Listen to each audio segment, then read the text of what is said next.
Hello YouTube, what's up guys, this is Gaming for All V7.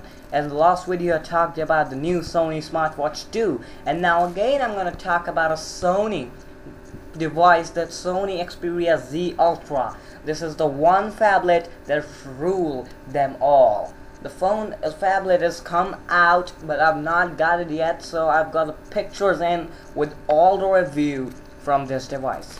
So Sony's latest smartphone, an LTE capable 6.44-inch phablet, is a powerful addition to the Xperia family.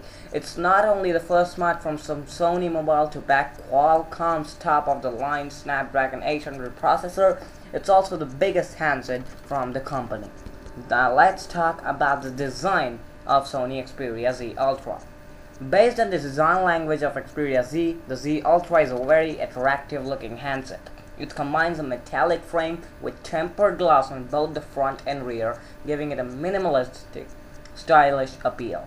During my brief time with the handset, I was impressed with the build quality. It's as good as the Xperia Z and yet impossibly thin and 6.5mm. Okay, now Sony has been pushing thin from factors as its selling point in some of the latest products like Xperia Tablet Z, and Z Ultra is no different. I still can't get over just how slim the phablet is. Sure, it's not the thinnest. It weighs a cent P6, that's 6.18mm, but it's nonetheless a very impressive design from Sony. While the handset's footprint is large, it was surprisingly comfortable to hold with one hand. The Z Ultra weighed in at 212 grams or so, but it just didn't feel as heavy. Comparatively, the Samsung Galaxy Mega 6.3 weighs 198 grams, but its chassis is mostly made of plastic materials, which somehow does not quite have the same build quality as the Z Ultra. Now, moving to the next, I found the 6.44-inch Full HD Triluminous display to be stunning. The colors are vibrant and crisp, and Sony seems to have resolved the color shift issue first encountered with Xperia Z. Like more recent Sony mobile handsets, the Xperia Z Ultra uses on-screen menu buttons. Coming to the features of the phone, like Xperia Z, the Z Ultra is certified with an IP58 rating, which means it is water and dust proof. Essentially, you can use the phone to take full HD videos underwater with its 8-megapixel camera.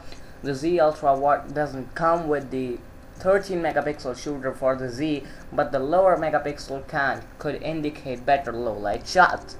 Now, sorry for that. Okay. Okay, move on. As a phablet, the Z Ultra will work with a stylus, while it does not come with one. The smartphone's display is capable of taking notes using the built-in handwriting recognition tool. Interestingly, besides the standard capacitive stylus, the Z Ultra also lets you use a pencil or metal pen to write on the screen. But it is not pressure sensitive, so it would not be able to detect if you're trying to draw or trace a line. You'll have to manually select your brush size in the Sketch app. Okay. Powered by the Android 4.2, it's the first handset from Sony Mobile to launch with the latest version of Jelly Bean. Sony's custom UI keeps from the default stock Android features while adding little tweaks such as one-handed keyboard and Sony's own small apps, basically apps that float over your current window and accessible from the multitasking menu. The Jelly Bean 4.2 feature, Quick Settings, is missing from the notification menu. However, you will be able to add lock screen widgets. Now, besides LTE connectivity, the handset also lacks Bluetooth, NFC, Wi-Fi, and screen mirroring. It will come with 2 GB RAM, 16 GB of on-road storage, and has a micro SD card slot for expandability. A large embedded 3000 mAh battery completes the package. I found the performance of the 8-megapixel camera quite snappy, though I wasn't allowed to examine the quality of the images I took my hands on the phone due to its pre-production status. It seems to handle low-light shots as well, but I'll probably have to get a review set to test it more extensively before I make my final evaluations.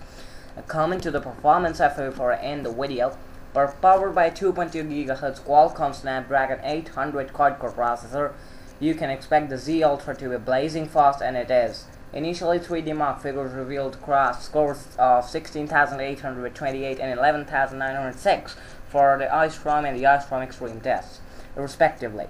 However, do bear in mind this is a prototype unit and these scores are not final. Sony Mobile claims a video playback time of about 5.5 hours as well as a talk time of 11 hours. I'll be waiting to verify these numbers when I get a commercial set. Outlook, now looking to the final outlook of the video, it's looked like Samsung will have to do a lot of more its upcoming Galaxy Note 3 stand out from the crowd. Given that Sony has set a very high benchmark with Xperia Z Ultra, else the Korean chaebol may risk losing its leadership position in the phablet space, which has become increasingly competitive in recent months. The Xperia Z Ultra is expected to launch globally in Q3. It will available in 3 colors, that is black, white, and purple. So this was my review of the device that I will use right now. But as the set comes on, I will make surely to have a video hands-on so that I can explain you more well. So by the time, thanks for watching and keep on subscribing.